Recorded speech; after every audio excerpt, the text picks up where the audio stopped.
His Excellency David Hurley, Governor-General of Australia, and First Lady Linda Hurley, Their Excellencies, Special Envoys, and Heads of Delegations, His Excellency, Most Reverend Charles John Brown, and the esteemed members of the Diplomatic Corps, Vice President Sara Duterte, President Fidel Ramos, President Joseph Ejercito Estrada, President Gloria Macapagal Arroyo, Senate President Vicente Soto III, and the honorable members of the Philippine Senate, House Speaker Lord Alan J. Velasco, and the honorable members of the House of Representatives, Chief Justice Alexander Gesmundo, and the honorable justices of the Supreme Court, of course, First Lady Lisa Araneta, and my children, Alexander, Sandro, Simon, and Vincent. I cannot proceed without a special greeting, of course, to the former First Lady Imelda Romualdez Marcos,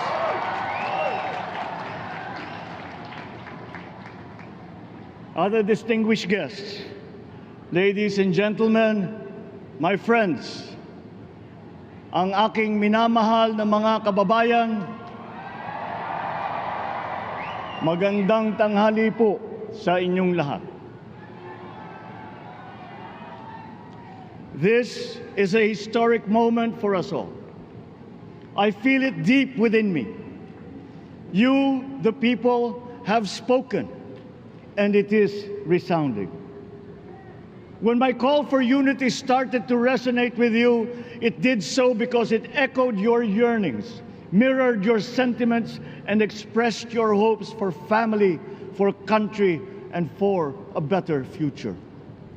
That is why it reverberated and amplified as it did, to deliver the biggest electoral mandate in the history of Philippine democracy.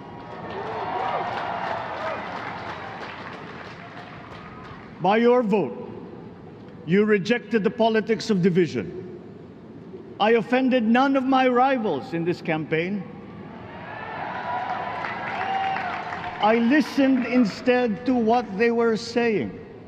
And I saw little incompatibility with my own ideas about jobs, fair wages, personal safety, and national strength, and ending want in a land of plenty.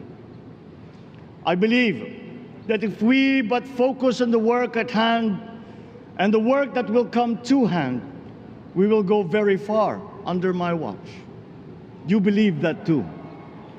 At pinakinggan ko ang tinig ninyo na ang sinisigaw ay pagkakaisa, pagkakaisa, pagkakaisa.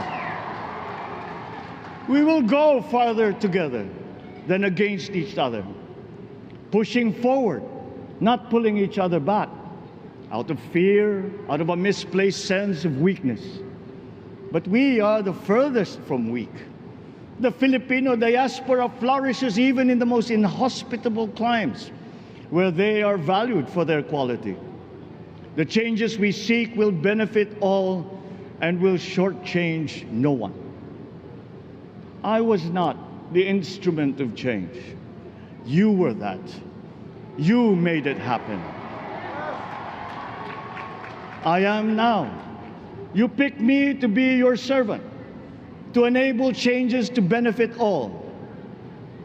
I fully understand the gravity of the responsibility that you've put on my shoulders. I do not take it lightly, but I am ready for the task.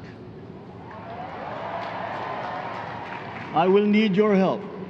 I want to rely on it, but rest assured I do not predicate success on the wide cooperation that's needed. I will get it done.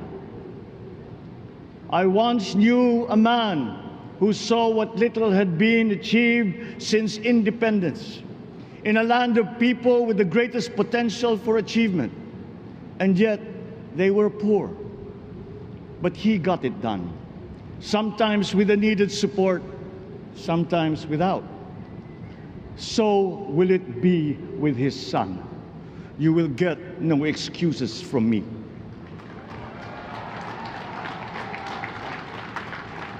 I am here not to talk about the past. I am here to tell you about our future. A future of sufficiency, even plenty, of readily available ways and means to get done what needs doing, by you, by me. We do not look back, but ahead, up the road that we must take to a place better than the one we lost in the pandemic. Gains made and lost, opportunities missed, well-laid plans superseded by the pandemic. Indeed, ours was the fastest growing economy in ASEAN by ways now outdated.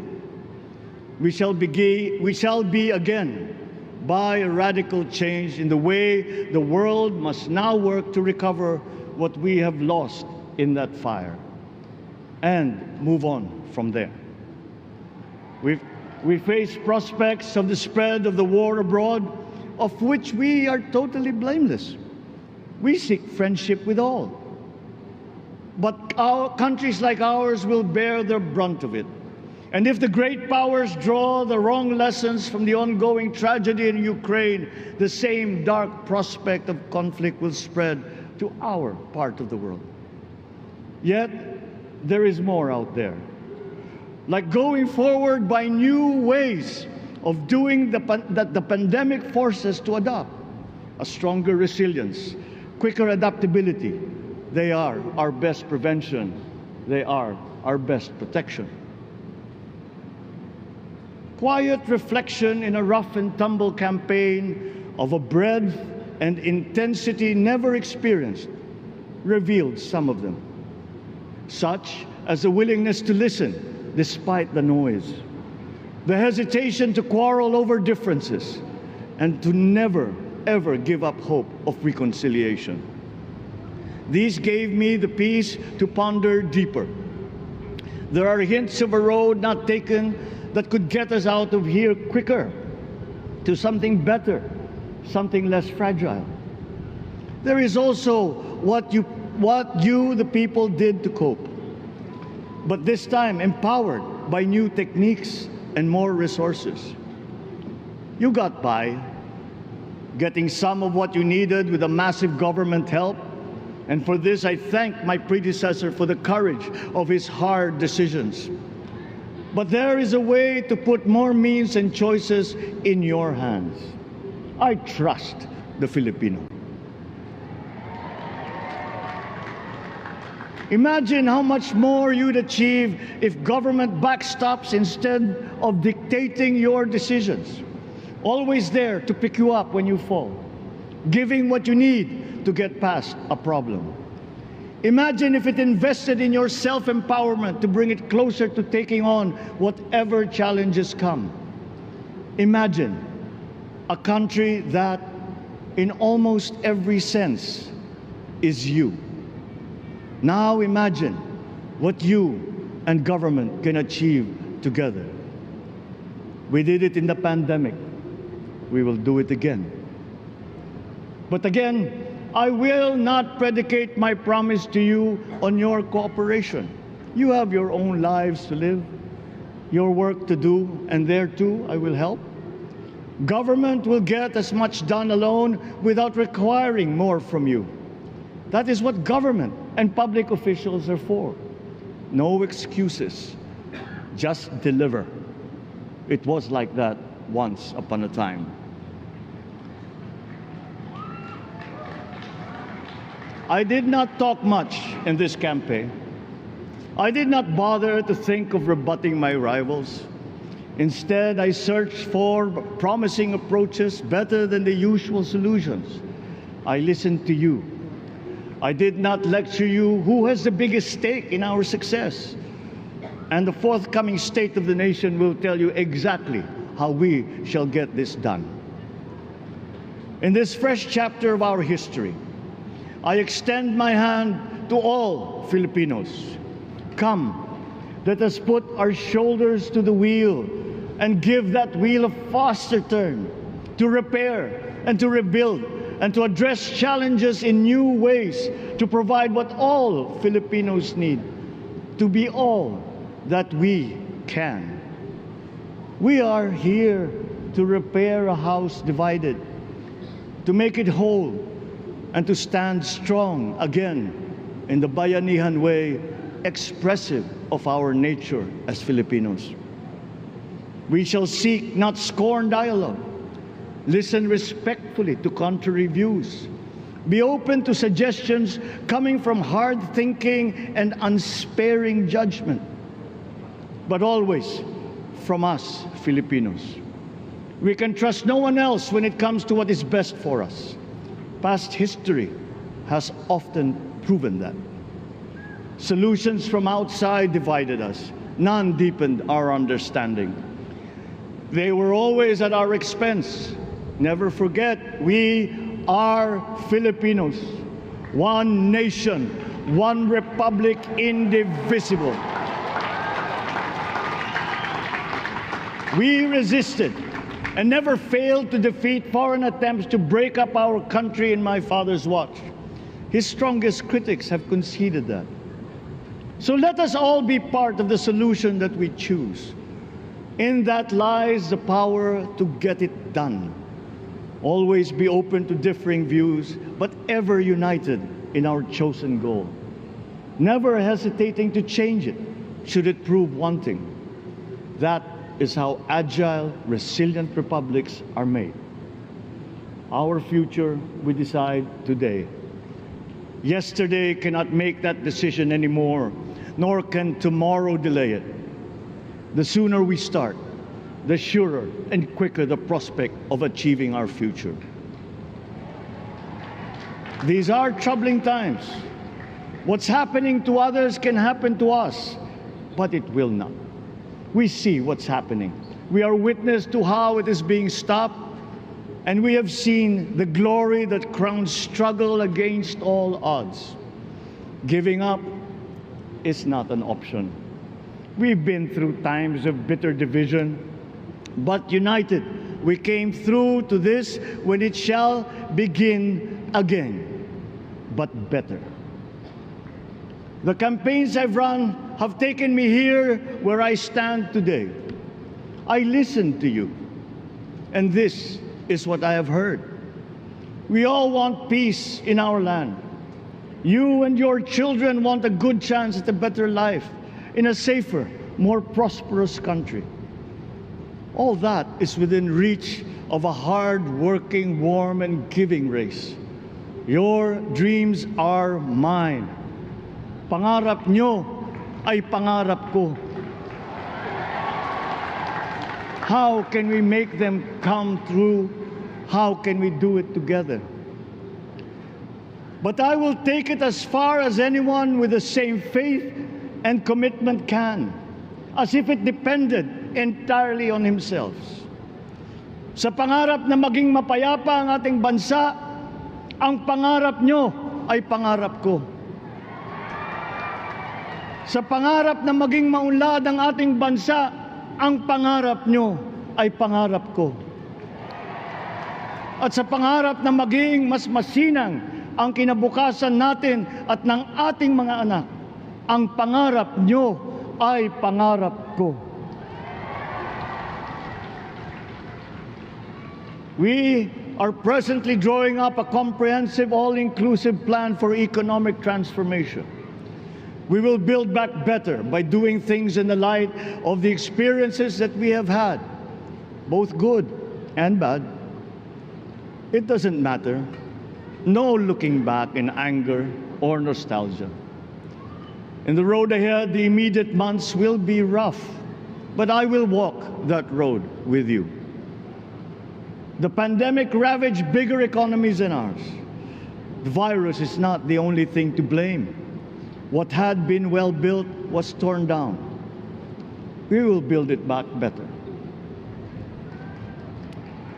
The role of agriculture cries for the urgent attention that its neglect and misdirection now demands. Food self-sufficiency has been the key promise of every administration. None but one delivered. There were inherent defects in the old ways and in recent ways too. The trade policy of competitive advantage made the case that when it comes to food sufficiency, a country should not produce but import what other countries make more of and sell cheapest. Then came Ukraine. The most vulnerable when it comes to food are the countries furthest away from the conflict, those bearing no blame for provoking it. Yet they face the biggest risk of starvation. If financial aid is poured into them, though it never is, there is nothing to buy. Food is not just a trade commodity. Without it, people weaken and die. Societies come apart. It is more than a livelihood. It is an existential imperative and a moral one. An agriculture damaged and diminished by unfair competition will have a harder time or will have no prospects at all of recovering. Food sufficiency must get the preferential treatment the richest free trade countries always gave their agricultural sectors. Their policy boils down to don't do as we do, do what we tell you to. I am giving that policy the most serious thought if it doesn't change or make more allowances for emergencies with long-term effects. There is a parallel problem in our energy supply.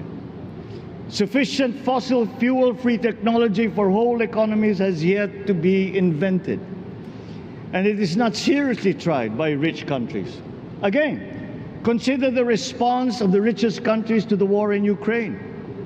But surely, a free world awash with oil can assure supplies. Or we will find a way. We are not far from oil and gas reserves that have already been developed. What we teach in our schools, the materials used must be rethought. I am not talking about history. I am talking about the basics, the sciences, sharpening theoretical aptitude and imparting vocational skills, such as in the German example, alongside the national language with equal emphasis and facility in a global language, which we had and lost. Let us give OFWs all the advantages we can for them to survive and to thrive. Our teachers from elementary up are heroes fighting ignorance with poor paper weapons. We are condemning the future of our race to menial occupations abroad. Then they are exploited by traffickers. Once we had an education system that prepared coming generations for more and better jobs. There is hope for a comeback. Vice President and soon-to-be Secretary of Education, Sara Duterte Carpio, will fit that mission to a T. We won't be caught unprepared, under-equipped, and understaffed to fight the next pandemic.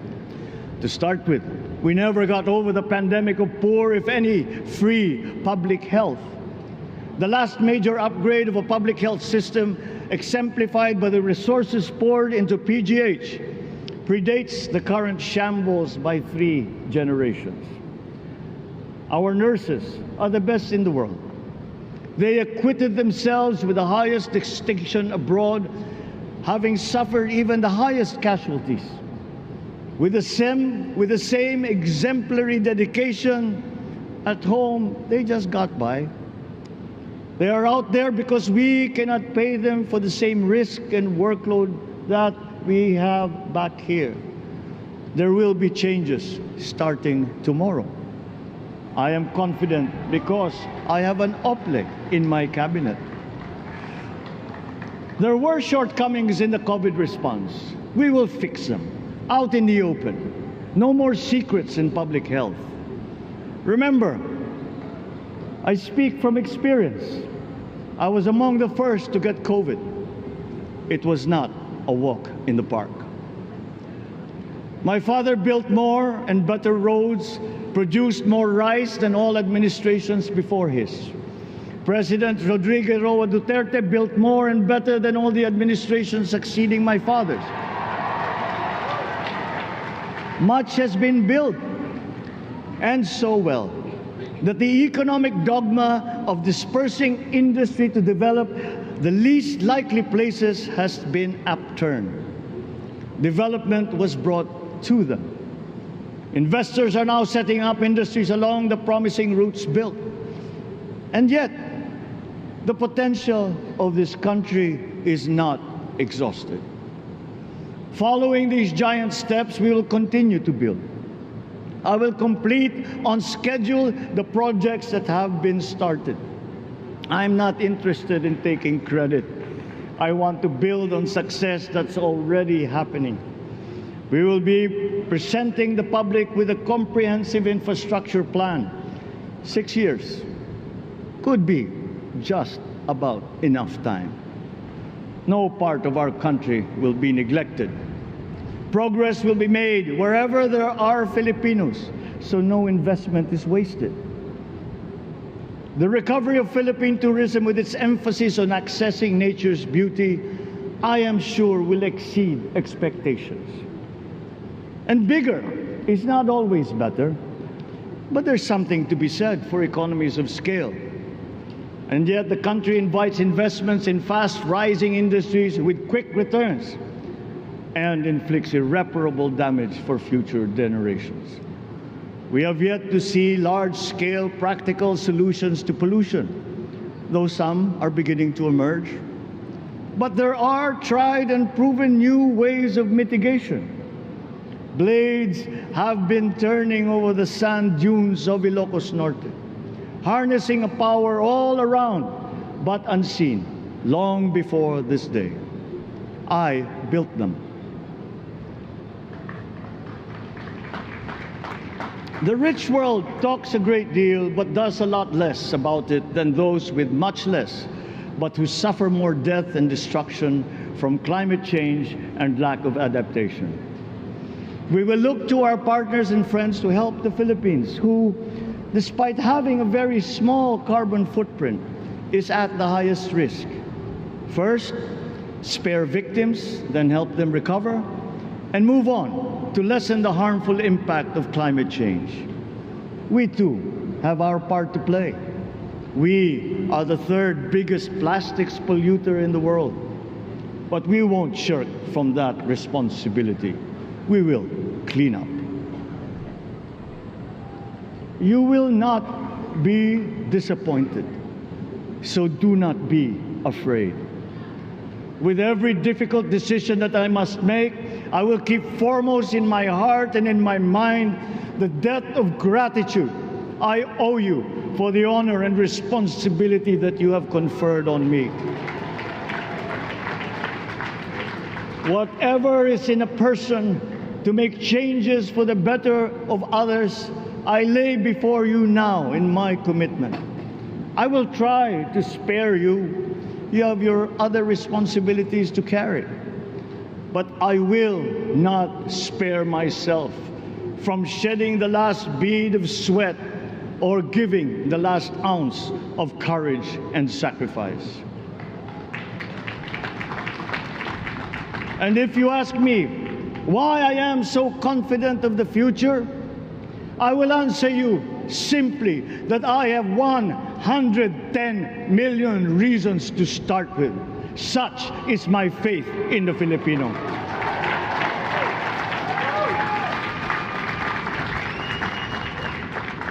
Believe, have hope. The sun also rises like it did today and as it will tomorrow. And as surely as that, we will achieve the country all Filipinos deserve. God bless the Philippines. God bless our work. Maraming salamat po sa inyong lahat. Mabuhay ang Pilipinas. Magandang tanghali po.